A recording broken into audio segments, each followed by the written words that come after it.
윤 대통령 탄핵 선고기일은 현재까지도 정해지지 않았습니다. 이런 가운데 서울 곳곳에서는 탄핵 찬반 집회가 이어지고 있는데요. 어제 우원식 국회의장까지 나서서 빠른 탄핵 선고를 촉구하기도 했습니다.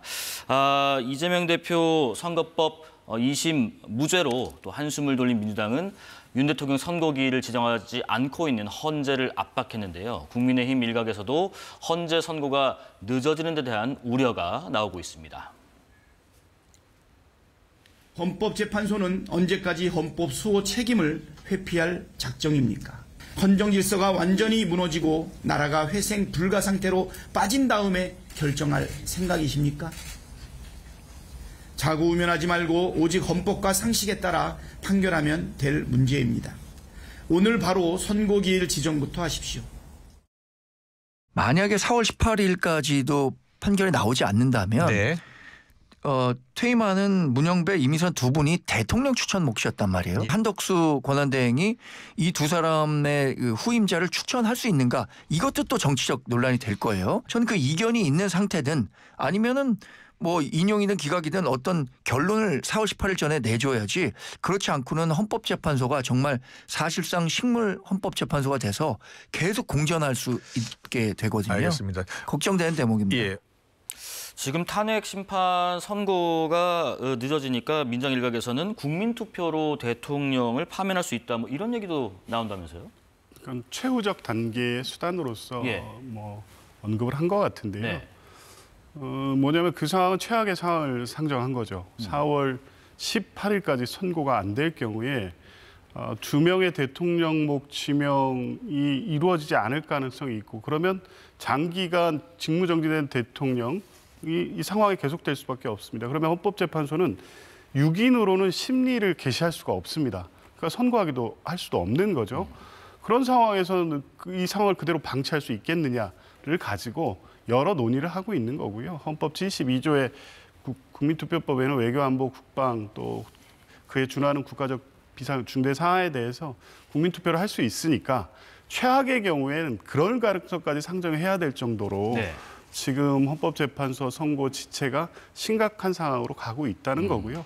저는 뭐 그럼에도 불구하고 다음 주 중에는 선고 일정을 잡아서 판결할 거로 보고요. 지금 상황이 이 탄핵 소추 사유 그리고 파면에 이를 정도의 중대성, 이 재판 과정에서 보여주는 윤석열 대통령의 헌법 수호 의지, 박근혜 대통령 사례와 비교했을 때 이것을 8명 전원일치의 인용 판결 외에 다른 결론이 어떻게 있을 수 있을까, 이런 의문이 계속 드는 겁니다. 여전히 뭐 안에서는 5대3, 5대2, 6대2 뭐 여러 가지 얘기가 있지만 저는 실제 그럴 것인가에 대한 여전히 의문이 있고, 어느 정도 논의가 성숙이 되고 진행이 됐고 몇 가지 쟁점에 대해서 정리가 안 된 정도라고 하면 내주 중에는 헌법재판소와 평결을 통해서 선고 일정을 공지하는 것이 맞다. 국민들의 삶이 절박한 현실을 헌법재판소도 받아들여야 될 겁니다. 자, 뭐 여러 번 여쭤봤던 질문인 것 같아요. 다른 패널 분들께도요.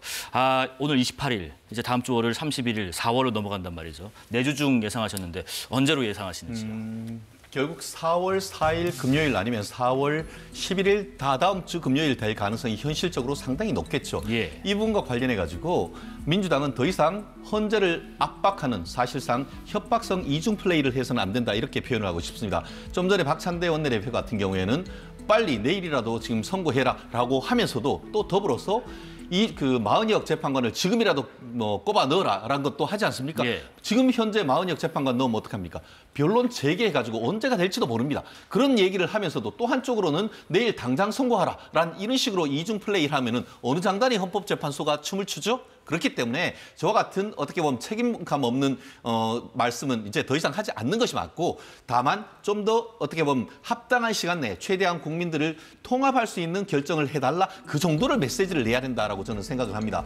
그렇다고 한다고 하면 그럼 언제 해야 되냐? 사실상 저 또한 빠른 시간 내에 결정을 해야 된다고 봅니다. 늦어진 이유가 뭔지 저는 그냥 추측할 뿐인 것이죠. 다만 민주당이 주장하는 것처럼 뭐 내부적으로 뭐 8대 0을 만들기 위해서, 전원일치를 만들기 위해서 그럴 가능성은 현저히 낮다고 생각합니다.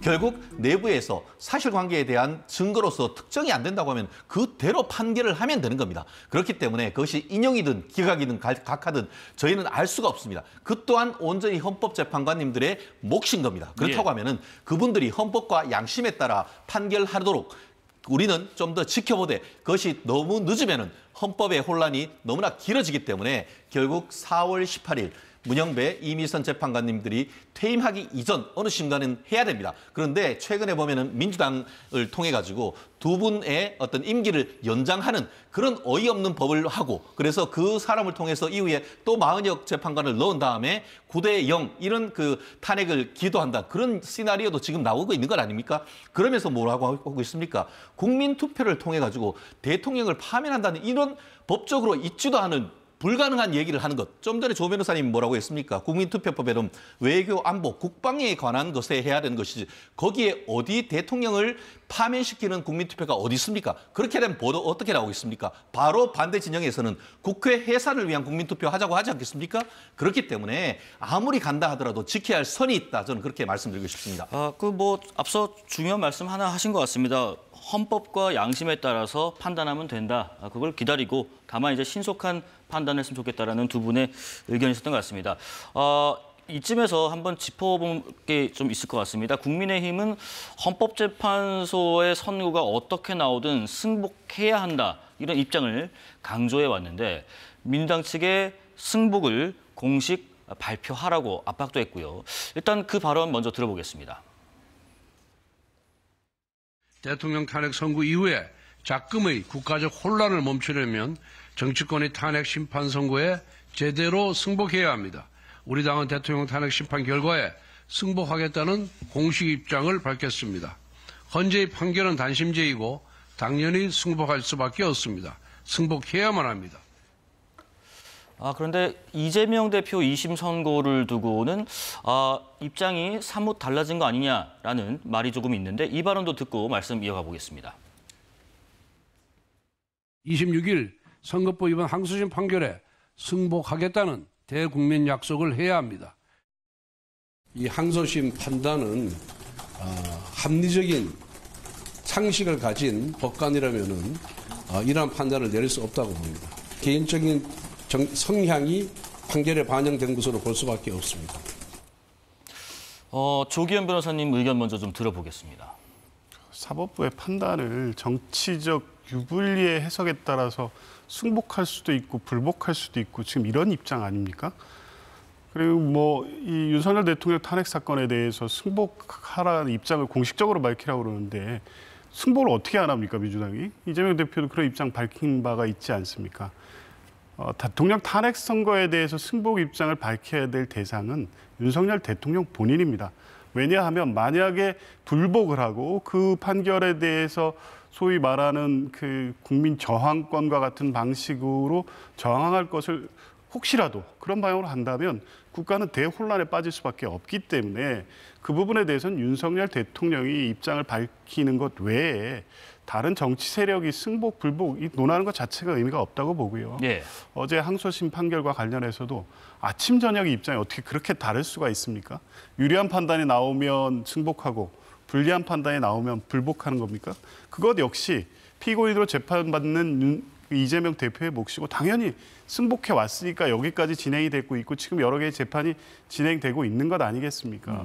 모든 이 사법적 사안을 정치의 유불리로 해석하고 그러한 주장으로 인해서 사법부에 대한 국민적 신뢰가 훼손되는 문제에 아무런 관심이 없는 것인지 이 부분은 좀 문제를 지적하지 않을 수 없습니다. 네, 최 변호사님 의견도 들어보겠습니다. 말씀. 그렇습니다. 예. 사실 그 이재명 대표의 공선법은 1심, 2심, 3심이 있어서 항소를 할 수가 있는 겁니다. 그 반면에 그 헌법재판은 단심입니다. 그렇기 때문에 그것을 단순 비교하는 것은 어렵죠. 이렇게 비교를 해야죠. 비교를 하려면 헌법재판에 대한 것과 대법원 판결에 대해서 승복하라. 이렇게 얘기하면 맞는 것이죠. 그렇기 때문에 1심, 2심, 3심에 있어서 항소심에 대해서 승복하라. 이런 부분과 헌법재판에 승소하는 것은 다른 것인데 특히 지금 그 헌법재판 탄핵 같은 경우에는 국민의힘은 당 공식 입장으로서 승복할 수밖에 없다라고 얘기한 반면에 민주당은 결코 한 번도 당의 공식적 입장에서 승복한다는 얘기를 한 적이 없습니다. 그런데 왜 이 부분에 있어서 왜 민주당한테만 그렇게 하느냐? 왜냐? 민주당이 당사자이기 때문입니다. 실질적으로 단독으로 사실 탄핵을 했고 실제 탄핵 소추단도 단독으로 민주당이 하고 있습니다. 그러면 그거에 대해서 결정에 대해서 공식적으로 승복한다는 말을 하지 않는 것이 도대체 국민들이 납득할 수가 없는 건 아니겠습니까? 그냥 이재명 대표가 네. 한 유튜브 방송에 들어가서 아유 그거 뭐 승복 안 할 수 없죠. 이렇게 얘기하는 것이 아니고 당의 공식적 입장으로서 실질적으로 당이 탄핵을 발의했으니까 당론으로 했으니까 그에 대해서 공식적으로 승복하겠다는 얘기를 하는 거를 왜 자꾸 다른 이유를 통해서 하죠? 그러면 그 소제기를 하지 말았어야죠. 그렇다는 점에서 좀 더 책임 있는 공단이라고 한다고 하면은 헌법재판소 판결에 대해서 어떤 결과가 나온다 하더라도 승복합니다라는 것에 대해서 당 직인 찍힌 도장 국민들에게 밝히셔야 된다고 봅니다. 네네. 자, 헌법재판소가요, 오늘 오후도 평의 중이라고 하는데, 그 평의라는 게 이제 재판관들이 쟁점에 대해서 의견을 나누고 또 정리하는 절차이죠. 이 평의를 거쳐서 재판관 개개인별 인용과 뭐 기각, 각하 뭐 이런 의견을 내놓는 판결을 진행해야 하고, 이 판결이 이루어져야 선고기일을 잡는데, 오후에도 재판관 평의를 진행한다는 거, 아직 재판관 의견이 판결을 이루지 못했는가 하는 생각도 드는데 두 분 의견 마지막으로 짧게 듣고 마무리하겠습니다. 그렇죠. 만약에 뭐 평의를 통해서 쟁점 정리가 끝났고 판결에 이를 정도였다면 이렇게까지 지체됐을 리가 없지요. 네. 마지막 막판 이 평의 절차를 진행하는 게 아닌가 싶습니다. 더 이상 헌법재판소도 더 이상 지체할 수 없다는 부분에 대한 인식이 공감대가 있지 않겠습니까? 이건 그냥 정치 상황이나 이 절차 지연 문제를 제기하는 게 아닙니다. 절차 지연에 따라서 국민들의 삶이 무너져 내리고 있습니다. 2024년 12월 3일 비상계엄 내란 이후에 대한민국이 사실 정지돼 있는 거나 마찬가지고요. 경제, 외교, 안보 어느 것 하나 제대로 작동하지 않는 상태인데 이것을 지금까지 계속 끌고 가야 되는지 헌법재판소도 이러한 국민들의 절박함, 문제의식을 충분히 이해하고 신속한 이 기한 내에 선고 일정을 잡아야 될 것으로 봅니다. 최 변호사님. 문영배 헌법재판소장 권한대행의 결단을 촉구합니다. 왜 이렇게 늦게 하시죠? 변론은 초식에 갖다 놓고 째깍째깍 재고 윤석열 대통령이 3분 변론을 할 수 있는데 그거 가만히 있으라라고 했습니다. 근데 정작 판결 선고 갔다면 왜 못하느냐? 크게 두 가지 이유겠죠. 하나는 마은혁 재판관 임명할 때까지 내부적으로 기다려야 되는 것이 아닌가라는 그런 기대식감 하나. 또 하나는 내부적으로 다 해놓고 변론 종결을 해봤더니만 이게 위법수의 증거 이런 문제가 있어서 사실 확정이 안 되는 저는 크게 봤을 때 두 가지라 생각합니다. 예. 그러면 안 되면 안 되는 대로 헌법에 독립된 기관인 각자 헌법재판관님들이 그 결과에 따라서 판결문을 쓰면 되는 겁니다. 그렇기 때문에 무작정 미루기만 할 것이 아니고 헌법재판소 권한대행인 문영배 재판관님께서 신속하게 기일 지정해 주셨으면 저는 좋겠습니다.